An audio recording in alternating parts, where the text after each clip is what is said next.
Hello all my friends at Scioto County Daily News. Today I'm going to be talking a little bit about how to make a care package for the less fortunate. I first started doing this when I got my car a few years ago because I don't tend to carry cash on me, so when they, ask for something, I don't really have something to give.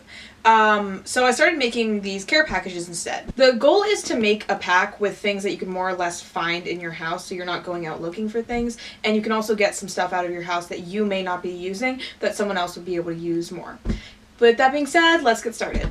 So the first thing that you're going to need is a bag. Now, this can be something as simple as a Ziploc bag, or if you have some extra reusable grocery bags, or maybe even a drawstring, those will all work. I go to a lot of different conferences and whatnot, so we get a lot of these drawstring bags for free, and we have a lot of them laying around the house. So I normally use these, but like I said, any bag will work.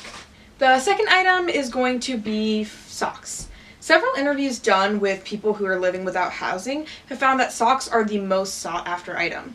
Especially in the winter, socks are great for keeping both your feet and your hands warm, so these are really useful. Item number 3 is going to be packaged foods and foods that last a while. My go-to is always granola bars because, again, they're clearly packaged and they can last for a very, very long time. A lot of times people on the streets are going to be a little bit skeptical of food that's already been opened before, or maybe homemade food, just because they don't know what's in it. They might have a food allergy, or there are bad people in the world that might put bad things in it. So packaged food is something you can't really go wrong with. They also don't have anywhere to preserve food that would need to be kept cold or kept warm, so if it's something like granola bars, they can just eat it on the go. Now we've got some unscented hand sanitizers and lotion.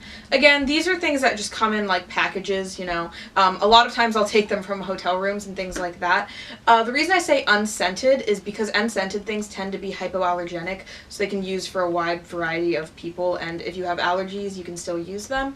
These are things that a lot of times you don't really think about as being necessities, but when you're living, not with a house, a lot of times you don't have these things. It's hard to find a place to wash your hands, and when it's cold right now, a lot of times your hands can get really dry and cracked, so these can be really useful. Now we've got bottled water, or any reusable water bottles are super helpful because, again, they're reusable, so they can fill them up multiple times. And dehydration is super common in the winter months because people don't realize they're thirsty because they're so cold, and then they don't drink water. So these can be super helpful and actually life-saving. And the last thing on my list is going to be little coupons and meal vouchers.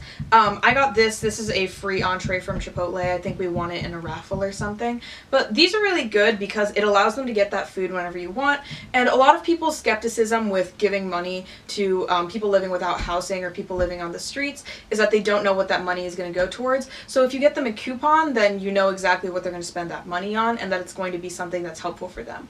A lot of times you can find coupons in the newspaper or just on receipts of other things that you buy, and if it's something that you're not going to use, if you just cut them out and make them a bundle and give them to someone else, then that's something that they could definitely get some use out of. Just right here at the end, I'm going to throw some things in that you may or may not have laying around your house, but if you do, then these are also super helpful. I've got some sunscreen. Again, in the winter, even though it's, cold out, it still can get really sunny, so this is really good.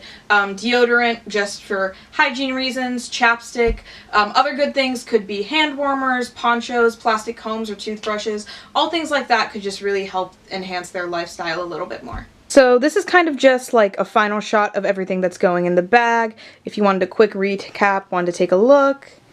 And then it's all going to go in here, and then I'm probably just going to keep some in the back of my car and then some in my glove box. Hopefully that was helpful and there's something you guys can do for that, and always remember, doing something is better than doing nothing, so even if you don't have everything, if you can get a few of those items and just throw them in a Ziploc bag, that'd still make a world of a difference to somebody.